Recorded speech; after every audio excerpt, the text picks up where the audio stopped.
Hello guys! So today mag-upload po ako ng daily life ko dito sa Tondo. At kaninang umaga na malingkay po tayo at magluluto tayo ng paksiw na maliliit na isda. Hindi ko alam ang pangalan. Kaya tara, samahan niyo ako!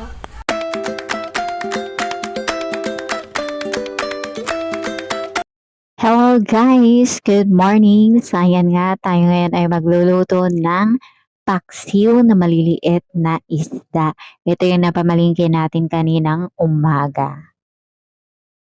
Ayan guys, oh. So meron tayong siling habaluya, kamatis na hiningi sa kapitbahay. Kamatis lang pong hiningi ha. Ayan, ano pong pangalan ng isda na yan? Hindi ko alam, basta alam ko masarap siyang paksiw. Kayo na pang magsabi kung ano ang pangalan ng isda na yan. Joke lang po, pero sa totoo lang hindi ko talaga alam. So, naglalagay muna ako ng mga sangkap bago ko ilagay yung mga isda. Kasi feeling ko lang, ewan, mas masarap ko kapag nauna muna yung mga sangkap na sa ilalim. Kasi parang na-extract ang kanilang juice at napupunta sa sabaw at nanonood po sa laman ng isda. Kaya ganyan po ako magpaksiw. Una muna ang mga sangkap bago ang isda. At kung maraming sangkap ang gagamitin, nilalagyan ko din po sa ibabaw. So, ayan, hinati ko nga po iyan para po meron pa mamayang gabi at ipriprito ko naman yung para mamayang gabi. Ayan, may isa din pong sili na, ano ba yan tawag dyan? Basta yung malalaki siya. Ilalagay ko po dyan sa paksiw na iyan.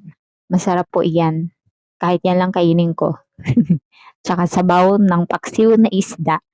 Solve na po. So, ayan, pamprito po yung kalahati. Dinagdagan pa. So, okay na siguro yan, pang paksiw.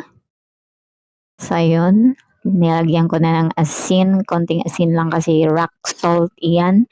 Baka mamaya ay maging sobrang maalat po siya. So, konti lang yan at mas maraming suka. Mamaya bubuhusan ko na yan ng suka.